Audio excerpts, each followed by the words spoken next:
Assalamualaikum warahmatullahi wabarakatuh. Alhamdulillahi hamdan katsiran thayyiban mubarakan fi kama yuhibbu rabbuna tabaraka wa ta'ala wa yarda. Ashhadu an la ilaha illallah wahdahu la syarikalah wa ashhadu anna Muhammadan abduhu wa rasuluhu la nabiyya ba'dah. Allahumma salli wa sallim wa barik ala nabiyyina Muhammadin wa ala alihi wa sahbihi ajma'in. Wa qala Allah ta'ala fi kitabihil karim, ya ayyuhallazina amanu taqullaha haqqa tuqatih wa la tamutunna illa wa antum muslimun, amma ba'd. Bapak-bapak dan ibu-ibu, saudara-saudari jamaah Masjid Mujahidin yang dirahmati Allah Subhanahu wa taala. Alhamdulillah, kita sangat bersyukur kepada Allah Subhanahu wa taala pada malam hari ini diberi kesempatan oleh Allah Subhanahu wa taala untuk kembali mempelajari tentang agamanya. Kembali dengan kesadaran penuh untuk bertafakuh, yaitu memperdalam agama Allah Subhanahu wa taala. Bapak, Ibu, saudara-saudari yang dimuliakan Allah Subhanahu wa taala, ada sebagian orang yang mempertanyakan tentang kalimat kembali kepada Quran dan Sunnah, kembali kepada agama Allah. Mereka menuduh bahwa siapapun yang menyampaikan tema atau ajakan, ayo kembali kepada Quran, kembali kepada Sunnah, kembali kepada agama Allah, mereka mengatakan berarti selama ini tidak beragama. Berarti selama ini tidak berquran dan bersunnah. Dengan kata lain, ada sebagian orang menyalahkan kata-kata kembali. Seolah-olah berarti kalau kembali selama ini memang tidak beragama atau tidak memegang Quran dan hadis. Mereka tidak setuju dengan kalimat kembali. Dan saya tegaskan Bapak Ibu jamaah sekalian bahwa kata kembali kepada Quran dan Sunnah, kembali kepada agama, ini adalah perkataan Rasulullah Sallallahu Alaihi Wasallam. Kalau ada orang mengajak, mari kita kembali kepada agama Allah, bukan berarti kaum muslimin ini tidak beragama. Tapi ini adalah ajakan yang diserukan oleh Rasulullah sallallahu alaihi wasallam. Kalimat kembali ini disampaikan Rasulullah sallallahu alaihi wasallam. Contohnya dalam hadis yang diriwayatkan Imam Tirmizi, hadis yang sangat populer. Rasulullah bersabda, "Idza tabaya'tum bil 'ainah wa akhadtum adnabal baqari wa raditum biz-zar'i wa taraktumul jihada sallatallahu alaikum zulla la yanzi'uhu hatta tarji'u ila dinikum."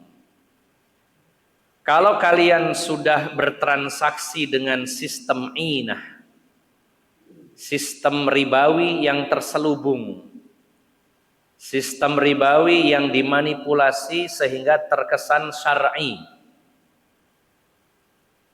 Banyak menawarkan produk-produk yang diklaim syariah, produk syariah non ribawi, tapi setelah ditelusuri sama-sama saja ada ribanya, karena ribanya dimanipulasi. Ini namanya ainah.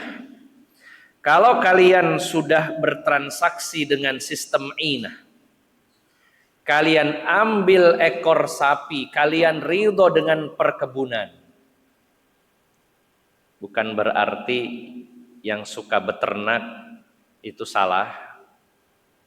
Bukan berarti yang punya kebun dan sawah seperti Pak Edi dan saya mungkin suka beternak, suka berkebun salah.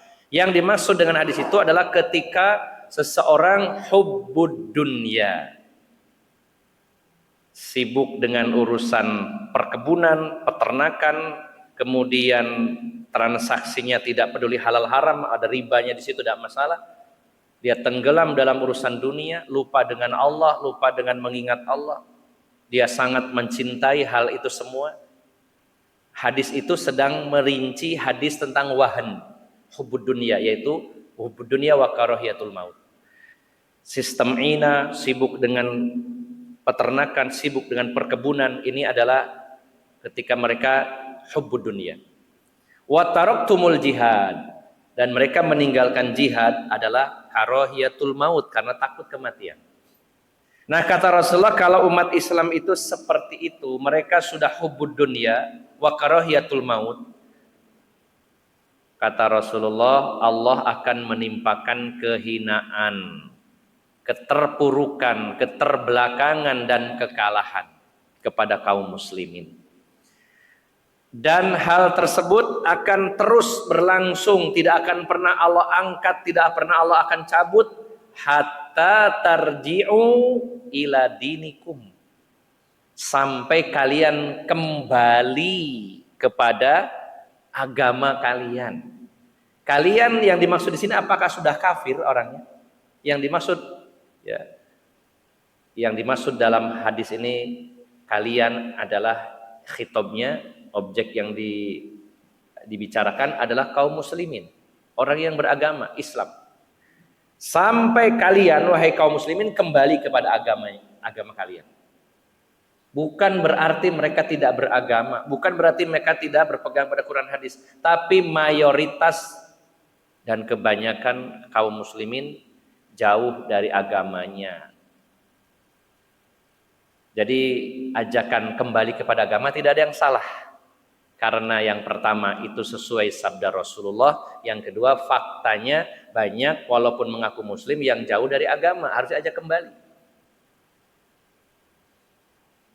Bapak Ibu jamaah sekalian yang dimuliakan Allah Subhanahu wa taala.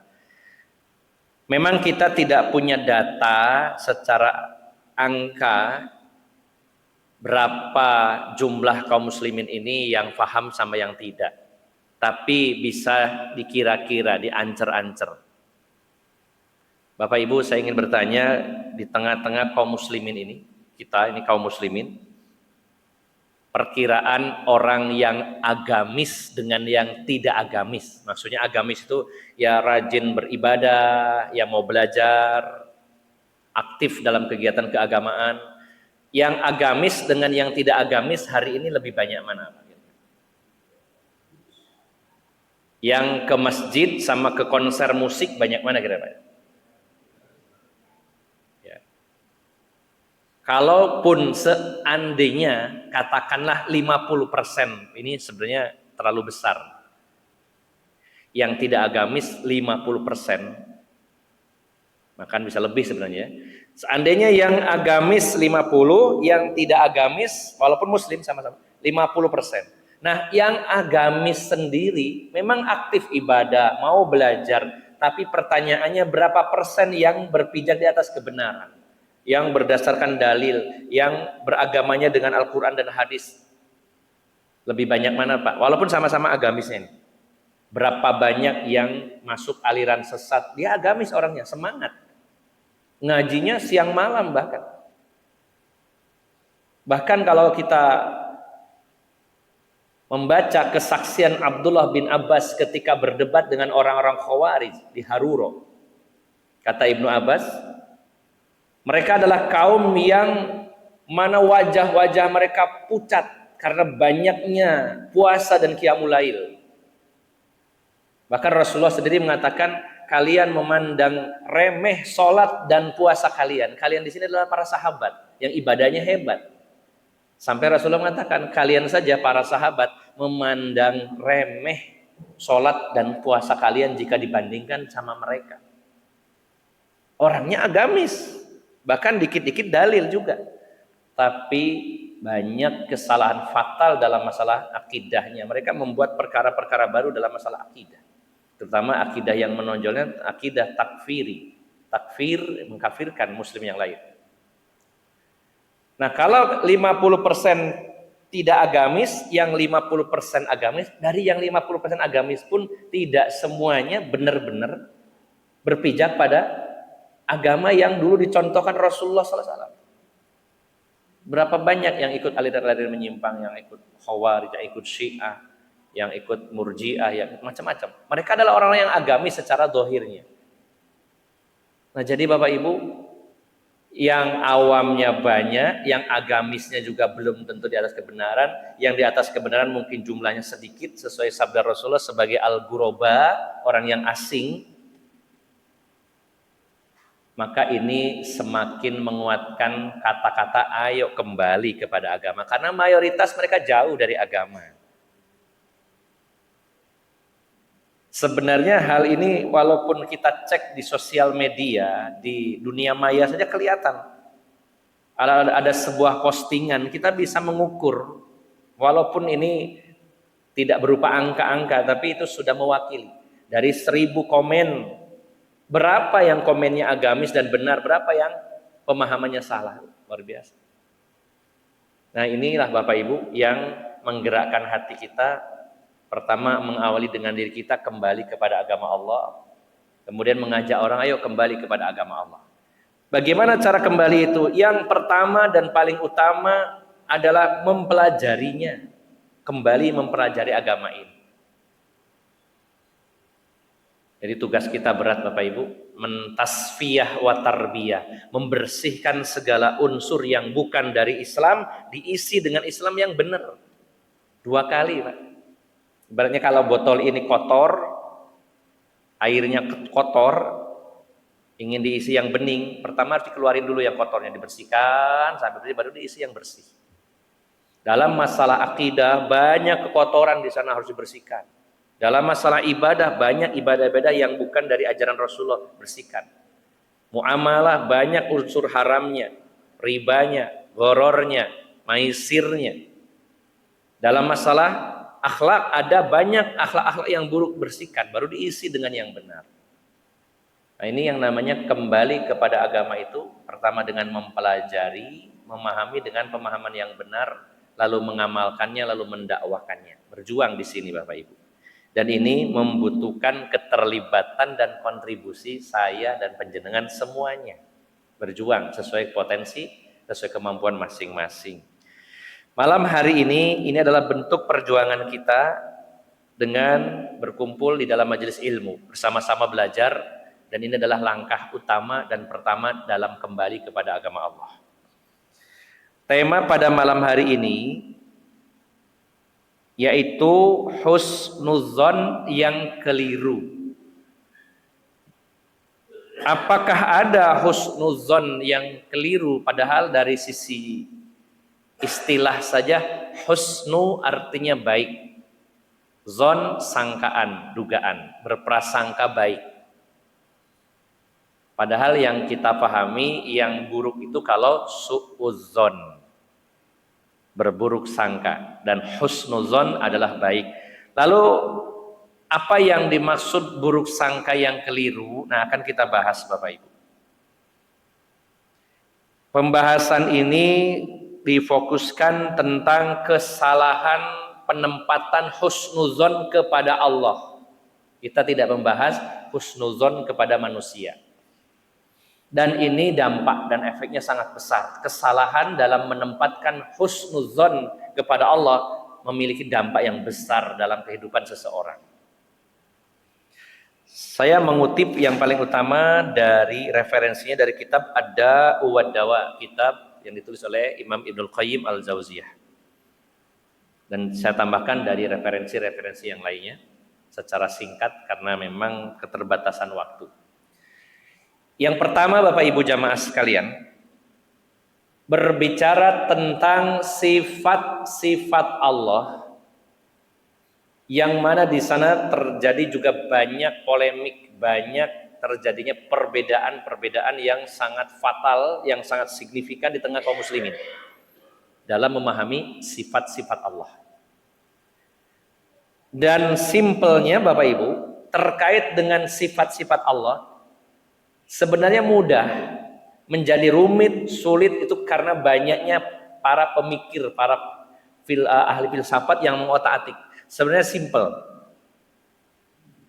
Ketika kita bicara tentang sifat Allah, apa yang harus kita lakukan? Sebenarnya simple, yaitu isbatu ma wasafallahu bihi nafsah wa wasafa bihi Rasulullah sallallahu alaihi wasallam.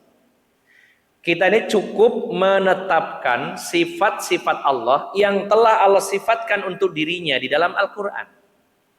Allah membicarakan, menginformasikan tentang dirinya, Allah itu memiliki sifat apa, kita tinggal tetapkan, kita terima. Dan apa yang disifatkan, disebutkan dalam hadis-hadis yang sahih tentang sifat Allah, kita yakini, kita tetapkan itu adalah sifat Allah. Karena di utak-atik akhirnya muncul kelompok mu'attilah, membuang sifat-sifat Allah. Ada yang dibuangnya itu secara total, ada yang sebagian. Contoh pemahaman Jahm bin Safwan yang diikuti oleh para pengikutnya sehingga diklaim namanya Jahmiyah, yang mengadopsi akidahnya sebenarnya berujungnya dari seorang dukun sihir Yahudi yang pernah menyihir Rasulullah SAW. Ada mata rantai sampai ke orang Yahudi. Jahmiyah ini salah satu gagasan yang disampaikan adalah Allah itu tidak punya nama, tidak punya sifat. Kalau Allah punya nama dan punya sifat, berarti kan nggak ada bedanya dengan kita yang punya nama dan sifat, dibuang semuanya. Dan akidah ini juga diadopsi oleh orang-orang Mu'tazilah yang ide gagasannya dicetuskan oleh Wasil bin Atha.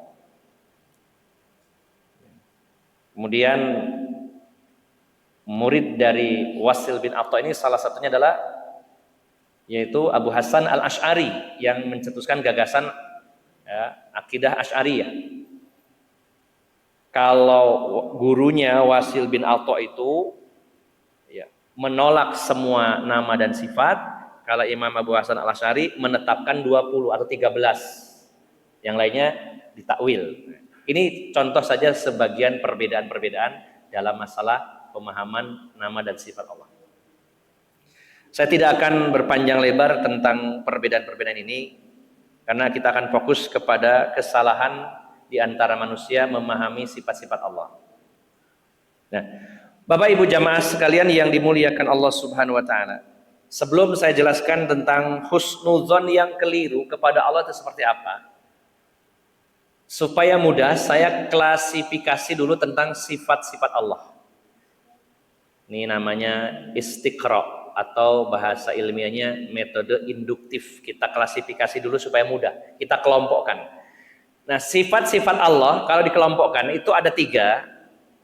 Yang pertama, sifat yang pantas dan selayaknya dilekatkan pada Allah. Saya ulangi, Pak. Ada sifat-sifat yang memang layak dan harus melekat pada diri Allah, yaitu sifat-sifat kemuliaan. Misalkan Maha mendengar, Maha melihat, ya, berbicara, Allah Maha mengetahui, Allah Maha mengawasi, Allah Maha kuat, ya. Al-Aziz, Maha perkasa, Al-Qawi, Maha kuat, Al-Adlu, misalkan Maha adil. Sifat-sifat baik yang sudah selayaknya bahkan seharusnya dilekatkan pada Allah, sifat-sifat mulia. Nah, yang kedua, kebalikan. Sifat yang tidak pantas dan tidak boleh dilekatkan pada Allah, itu sifat-sifat kehinaan. Lemah, Allah tidak mungkin punya sifat lemah. Jangan sampai dikatakan Allah punya sifat lemah. Bisa kafir kita kalau mengatakan Allah itu lemah. Allah tidak berilmu, tidak mengetahui, tidak mungkin. Tidak boleh dilekatkan pada Allah. Apalagi, Pak? Allah tuli, Allah buta, Allah bisu, Allah ya zolim misalkan, ya, lawannya dari adil. Sifat-sifat yang kedua ini tidak boleh sama sekali dilekatkan pada Allah, disandingkan dengan Allah. Allah tidak punya sifat itu, kebalikan dari yang pertama. Nah, yang ketiga, ada sifat-sifat Allah yang tidak mutlak dilekatkan pada Allah, juga tidak dilepaskan. Tergantung kondisi dan kepada siapa sifat Allah itu diarahkan. Contoh begini, Pak. Saya bertanya sama Bapak Ibu, Pak, kalau orang itu menipu itu baik apa buruk, Pak? Si fulan pinter nipu, kira-kira baik apa jelek, Pak? Konotasinya. Gimana, Pak? Jelek ya? Si anu itu punya tipu daya, punya muslihat, pinter nipu. Nah, tapi sifat-sifat ini ada yang ketiga, sifat yang dilekatkan pada Allah tapi tidak selalu, tidak mutlak, bisa dilekatkan bisa tidak, tergantung kepada siapa sifat itu diarahkan. Maka kalau Allah itu mengatakan khairul makirin wa makaru makrallah wallahu khairul makirin, mereka membuat makar dan Allah pun membuat makar. Makar itu muslihat, tipu daya, jebakan.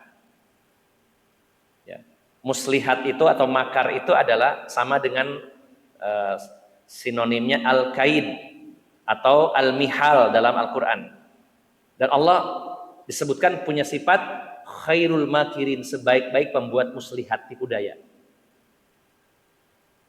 Kemudian juga Allah mengatakan innahum yakiduna kaida wa akidu kaida, punya sifat kaid. Mereka membuat tipu daya, aku pun membuat tipu daya, kata Allah. Dan juga Allah mengatakan wa huwa syadidul mihal, Allah itu sangat keras tipu dayanya. Nah, kalau sifat menipu dilekatkan pada Allah, bisa dilekatkan, bisa dilepaskan, tergantung kepada siapa. Kalau Allah itu kita yakini Allah itu nipu orang-orang baik, nipu orang-orang beriman, ini hal yang tidak boleh. Tapi kalau Allah itu membuat tipu daya, membuat makar, menjebak orang-orang yang nipu, berniat menipu Allah dan Rasulnya, memusuhi agama Allah,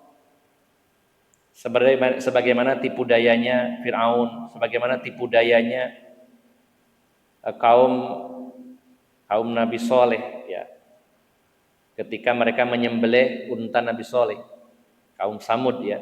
Kemudian tipu dayanya orang-orang musyrikin Mekah ketika akan membunuh Rasulullah. Kalau Allah membuat tipu daya kepada mereka dengan tipu daya yang lebih baik, lebih kuat, itu adalah sesuatu yang layak dilekatkan pada Allah. Nah, jadi ada sifat yang harus dilekatkan, ada yang harus dibuang, Allah nggak mungkin punya. Ada yang fleksibel, bisa dilekatkan, bisa tidak, tergantung kepada objeknya siapa. Nah, apa tujuannya dengan tema ini? Apa kaitannya, Bapak Ibu jamaah sekalian? Dalam memahami sifat-sifat Allah, kita harus menerima, meyakini sifat-sifat Allah itu secara kafah, secara komprehensif, istilah modernnya, secara menyeluruh, jangan secara juz'iyah atau bahasa modernnya parsial, sepotong-sepotong. Jangan sampai kita memahami tentang sifat-sifat Allah itu sebagiannya, lalu sebagiannya tidak dipahami, tidak dipakai. Nanti akan terjadi kesalahan ketika kita ini memahami, meyakini, mengimani, dan menggunakan sebagian saja dari nama dan sifat Allah, lalu yang lainnya tidak dipakai.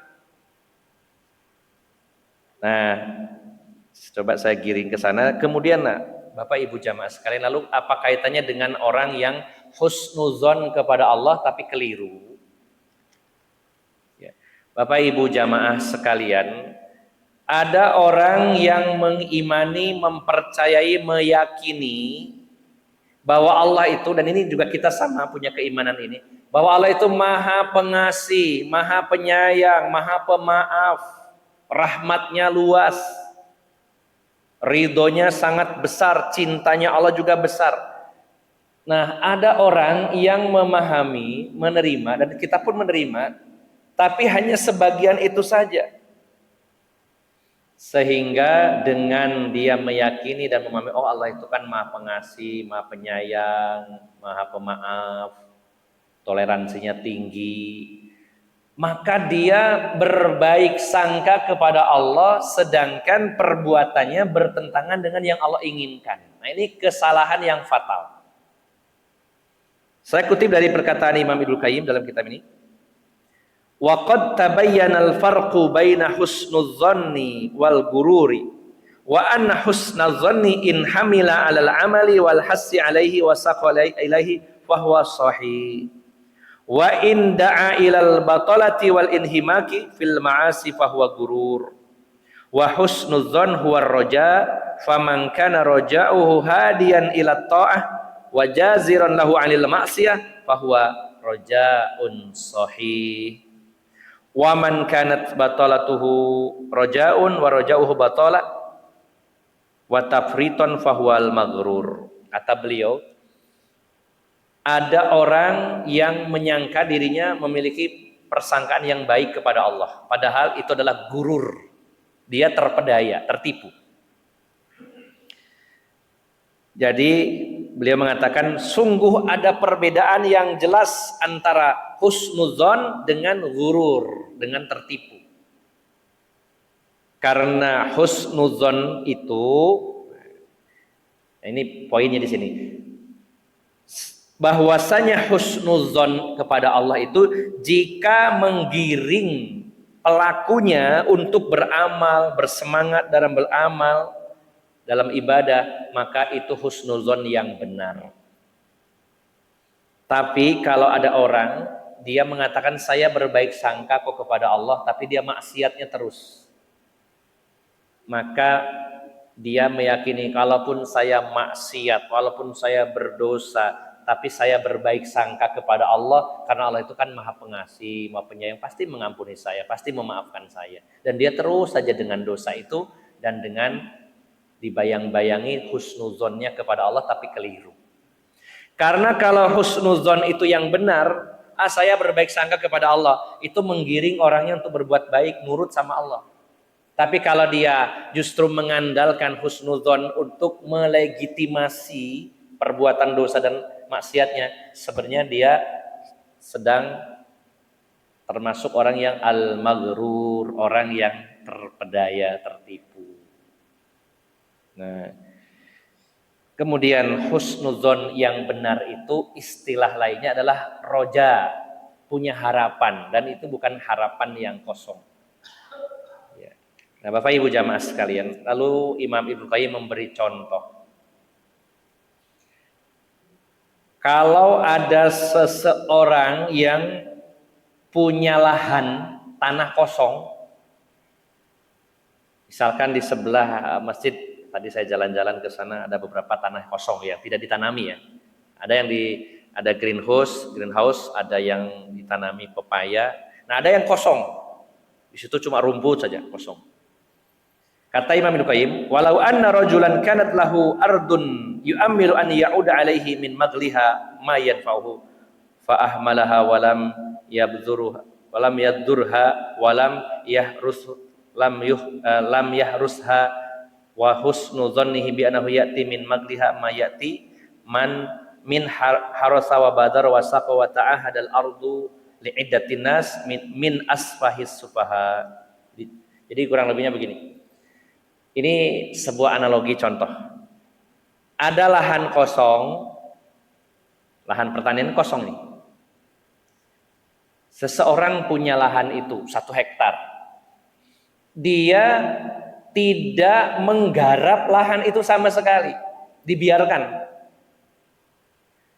Ya tidak dibersihkan, kemudian tidak dibajak, diolah tanahnya. Di apa lagi nih Pak Edi yang paham? Ya pokoknya tanah itu tidak diolah, tidak diolah-olah supaya bagaimana supaya subur, kemudian tidak diatur irigasinya, tidak ditanami apapun, tidak merawat apapun, lalu dia berharap saya berbaik sangka saja kepada Allah, nek waya panen ya panen. Apakah masuk akal Pak kalau kayak gitu? Kata beliau itu orang yang paling bodoh. Hanya modal berbaik sangka. Karena lahan 1 hektar tak enteni rek. Saya ini berbaik sangka sama Allah. Nek Allah wayang ngei ya ngei kok. Enggak usah digarap, enggak usah ditanami, enggak usah dirawat, cul. Dia berharap panen melon, enggak ditanami melon berharap melon. Itu namanya orang yang bodoh kata Imam Ibnu Qayyim. Sama dengan tadi orang dia mengatakan saya ini baik sangka kepada Allah tapi tidak beramal, bahkan amalannya bertolak belakang, menentang Allah, bermaksiat. Nah, kemudian beliau ngasih contoh yang kedua. Ada seorang laki-laki pingin punya anak kandung. Ingat ya, kata kuncinya pingin punya anak dia sendiri, anak kandung. Tapi dia tidak menikah, atau menikah tapi tidak mau berhubungan intim. Lalu dia berbaik sangka kepada Allah. Saya berbaik sangka kepada Allah. Nek wayai dikai anak, ambil Allah yang kei. Gak usah rabi, gak usah berhubungan intim. Ini namanya kebodohan. Hanya bermodal berbaik sangka yang salah. Ini sebenarnya dua contoh yang sudah mewakili. Lantas apa yang diinginkan oleh Allah dan Rasul-Nya dari berbaik sangka yang benar itu seperti apa? Bapak Ibu jamaah sekalian yang dimuliakan Allah Subhanahu wa taala. Nah, di sini beliau mengatakan fakadzalika min husni dzannihi wa qawiyyi rajaihi fil fawz bid darajatil ula wan na'imil muqim min ghairi ta'atin wala taqarrubin ilallahi ta'ala bimtisali awamirihi wa jinabi nawahi wa billahi taufiq. Setelah mencontohkan tadi seorang laki-laki punya lahan, nggak mau mengerjakan apapun dengan lahan itu, nggak mau menanami lalu berharap panen, atau seorang laki-laki ingin punya anak kandung ya, tanpa menikah, tanpa berhubungan suami istri. Kata beliau, begitu pula orang yang hanya bermodal saya baik sangka dan sangat kuat harapannya untuk mendapatkan derajat yang tinggi, kenikmatan yang besar dari Allah berupa surganya, tapi nggak melakukan ketaatan, sama dengan yang tadi. Sama dengan yang tadi, dua contoh itu. Dia berharap mendapat derajat yang tinggi di sisi Allah, tidak mau berjuang, tidak mau beribadah, tidak mau beramal soleh. Bahkan kebalikannya, dia bermaksiat kepada Allah, tidak taat kepada Allah, lalu berangan-angannya akan Allah nanti itu akan memberikan derajat yang tinggi. Nah, maka Allah berfirman di dalam surat Al-Baqarah ayat 218. Innallazina amanu wallazina hajaru wajahadu fi sabilillahi ulaika yarjuna rahmatallah. Surat Al-Baqarah 218. Sesungguhnya orang-orang yang beriman dan orang-orang yang hijrah di jalan Allah dan jihad di jalan Allah. Pak, ini 3 amalan yang besar dan butuh effort ya. Butuh usaha yang keras. Beriman, berhijrah, berjihad fisabilillah. Dalam mempertahankan iman, bahkan orang sampai taruhannya nyawa. Ya. Demi mempertahankan iman, orang banyak sampai kelaparan. Ya. Demi mempertahankan iman, seseorang harus pisah antara suami dan istri. Demi mempertahankan iman, berpisah antara orang tua dan anak. Banyak pengorbanan. Orang-orang yang dimana dia beriman, mungkin orang yang dia cintai tidak beriman, harus ada perpisahan di sana. Harus ada yang dikorbankan. Itu beriman, berat. Apalagi ditambah lagi setelah beriman, hijrah. Kalau hijrah dalam makna yang sempit adalah berpindah dari negeri kafir menuju negeri muslim. Tapi bisa dimaknai lebih luas. Hijrah itu yaitu sebagaimana yang disabdakan Rasulullah, al-muhajiru man hajara ya min maharimillah. Orang yang disebut muhajir, orang yang hijrah itu adalah orang yang berpindah dari maksiat, dari perkara yang haram kepada yang halal, itu juga hijrah. Dulunya banyak berbuat syirik, kemudian sekarang jadi ahli tauhid, itu berarti hijrah orang itu. Dulunya ahlul bid'ah, kemudian jadi ahlus sunnah, ini juga hijrah. Dulunya berkecimpung dalam dunia yang penuh dengan riba, bahkan mungkin sebagai pelakunya, Atau mungkin bekerja di instansi ribawi, kemudian setelah paham itu haram, lalu berhenti mengganti profesinya, ini juga hijrah. Apakah mudah Bapak Ibu? Berat. Berat sekali. Orang sudah bekerja di sebuah instansi ribawi, gajinya 30 juta, tiba-tiba berhenti, kemudian harus jualan pentol keliling. Jadi tidak mudah Pak, tidak semua orang sanggup. Bukan saya meremehkan orang penjual pentol, saya juga dulu mantan penjual pentol keliling. Maksudnya demi hijrah orang itu harus berkorban, kehilangan pekerjaan, bahkan ada yang resign, kemudian istrinya tidak terima minta cerai. Karena apa? Hijrah.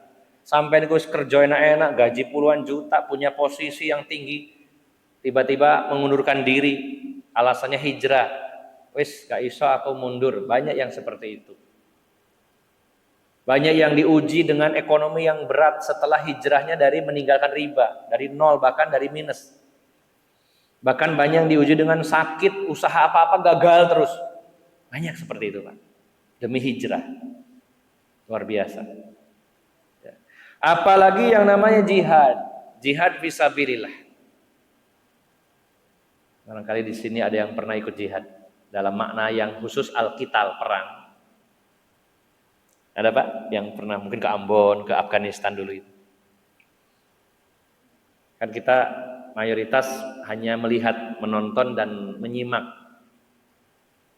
dan mengajak, ayo jihad, jihad. Tapi kita sendiri mungkin belum pernah mengalami itu, tidak mudah Bapak Ibu. Jihad itu berat, sangat berat. Bagaimana kisah para mujahidin di Suriah itu ketika mengisahkan dulu kami ketika berjihad melawan Bashar Assad, hidup kami itu sudah nggak kepikir urusan yang masalah dunia. Padahal yang dipikir mereka juga harus memikirkan istri, anak, keluarga. Mereka juga harus berperang, tidak bekerja. Banyak hal yang berat sekali Pak. Jihad itu tidak mudah. Bukan hanya berat tenaga dan pikiran, tapi taruhannya nyawa. Berat sekali, betul. Kalau hanya membahas memang ringan, tapi begitu mengalami, jangankan yang kita datang ke lokasi yang dimana di situ berkecamuk pertempuran antara Muslim dengan kafir, ya baru lokasi-lokasi hanya kerusuhan biasa saja itu sudah ngeri. Saya bisa merasakan bagaimana waktu terjadi kerusuhan di Wamena, pembantaian, dan harus ada tugas berangkat ke sana. Itu enggak gampang Pak. Pikiran kita macam-macam, gimana anak istri, gimana pekerjaan. Nanti kalau di sana ke Papua terus tiba-tiba kena panahnya orang Papua gimana, dan itu ada pikiran-pikiran seperti itu. Begitu sampai di sana mencekam. Itu belum perang berkecamuk. Jadi jihad itu berat. Itu dalam makna yang khusus al-qital. Dalam makna yang luas jihad itu adalah berjuang di jalan Allah dengan apa saja. Dengan lisan kita, dengan tulisan. Nah, dan Allah menyebutkan di sini, sesungguhnya orang-orang yang beriman, iman itu berat. Orang-orang yang berhijrah, hijrah juga berat. Dan orang yang berjihad di jalan Allah itu berat. Ulaika yarjuna rahmatallah. Merekalah orang-orang yang memiliki roja, harapan dengan rahmat Allah. Bukan orang yang nganggur. Bukan diam-diam, nyantai, lalu berharap rahmat Allah. Enggak. Allah sebutkan, beriman, berhijrah, berjihad. Mereka lah orang yang berharap rahmat Allah. Itu yang benar seperti itu. Jadi kalau ada orang sudah beriman, berhijrah, berjihad, terus dia berbaik sangka kepada Allah, Allah akan ngasih saya surga. Berbaik sangka Allah ngasih pahala. Ini yang benar. Tapi tidak pernah berjuang, nyantai-nyantai, terus berbaik sangkalah kepada Allah tanpa berbuat. Apalagi kalau lebih parahnya sudah tidak beriman, tidak berjihad, tidak berhijrah, dia malah maksiat terus, berdosa terus, lalu mengatakan Allah kan Maha Pengampun lagi Maha Penyayang. Allah Maha Pemaaf. Oh, ini lebih parah lagi. Inilah diantaranya kesalahpahaman dalam memahami sifat-sifat Allah, hanya diterima, diyakini sebagian, yang lainnya dilupakan. Harusnya orang-orang yang ahli maksiat, bergelimang dalam dosa, ya betul dia meyakini Allah itu menerima taubat, Allah itu Maha Penyayang, rahmatnya luas. Tapi jangan lupa sifat yang lainnya, bahwa Allah itu syadidul iqab, keras hukumannya. Syadidul mihal, keras balasan terhadap tipu daya hambanya. Azizun zuntiqom, sangat perkasa, dan Allah itu pemilik kekuatan dan maha membalas. Ingat, Allah itu ya punya kasih sayang, tapi juga Allah itu keras loh kalau menghukum. Nah, di sini akhirnya orang tidak bermudah-mudahan. Tapi kalau yang dipahami cuma Allah itu Maha Penyayang, Maha Pengasih, punya sifat rahmat, menerima taubat, saya berbaik sangka kepada Allah, dia lupa dengan sifat-sifat Allah yang lainnya. Makanya di sini dalam memahami, menerima dan mengaplikasikan sifat-sifat Allah harus kafah, komprehensif, menyeluruh. Ketika dipakai sebagian, Pak, banyak kesalahan, Pak. Contoh begini, sebagai perbandingan, kalau orang itu memahami, menerima sifat Allah sebagian, misalkan begini, ada orang, ini benar-benar real terjadi dan pernah ditanyakan, ada orang nanya dan kita harus bisa menjawab. Misalkan saya dan panjenengan ditanya, Pak, apakah benar Allah itu punya sifat qudrah dan iradah, berkuasa dan punya kehendak? Kita jawabnya bagaimana, Pak? Iya apa tidak? Ya, ya. Ayatnya banyak, hadisnya banyak tentang bahwa Allah itu memiliki sifat qadir, ya, memiliki kudrah, kekuasaan, kehendak, iradah, ya. Kalau ditanya orang, bukankah Allah itu punya sifat berkuasa, berwenang, punya kehendak? Iya apa tidak? Jawaban kita iya.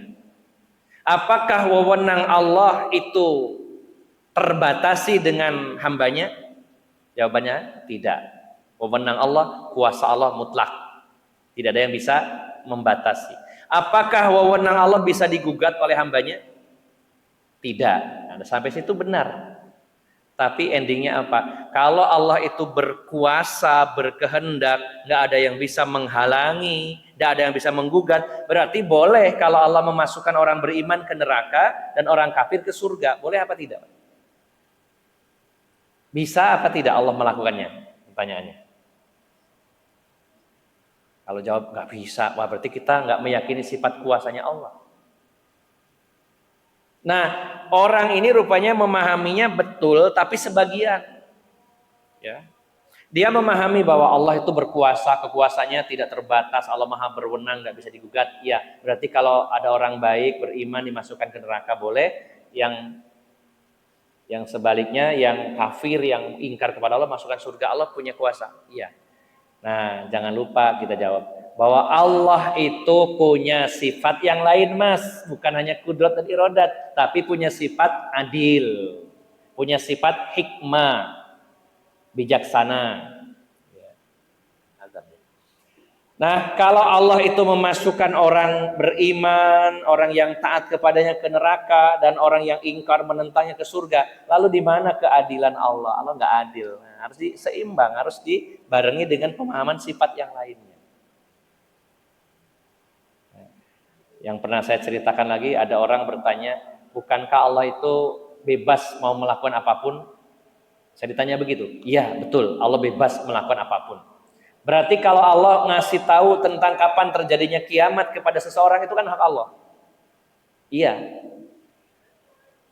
Nah, tapi jangan lupa bahwa Allah itu tidak pernah ingkar janji, tidak menyalahi omongannya.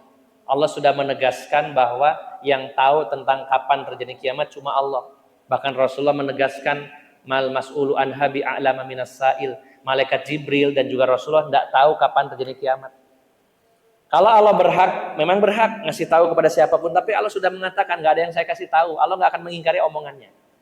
Nah itu, Pak. Jadi dalam memahami sifat-sifat Allah harus menyeluruh, jangan sepotong-sepotong, jangan parsial. Kalau dipakai sepotong-sepotong, akhirnya seperti tadi yang terjadi. Dia banyak kesalahan. Sebagaimana kesimpulannya, ketika seseorang mengatakan Allah punya sifat Rahman, Rahim, menerima taubat, afuwun karim, maha pemaaf dan maha mulia. Nah, maka dia akhirnya berbaik sangka, tapi dia ahli maksiat. Dia lupa dengan sifat Allah, syadidul iqab, azizun dzuntiqam, syadidul mihal dan sebagainya. Jadi kesimpulannya kita terima, kita pahami, kita tetapkan dan kita yakini seluruh sifat-sifat Allah secara penuh, tidak sepotong-sepotong, sehingga tidak terjadi kesalahan dalam masalah akidah dan akhirnya juga kesalahan dalam bersikap. Demikian Bapak Ibu jamaah sekalian, semoga bermanfaat. Mohon maaf atas segala kekurangan. Aqulu qauli hadza wa astaghfirullah li wa lakum wa akhiru da'wana anil hamdulillahirabbil alamin. Subhanakallahumma wa bihamdika asyhadu an la ilaha illa anta astaghfiruka wa atubu ilaik. Assalamualaikum warahmatullahi wabarakatuh.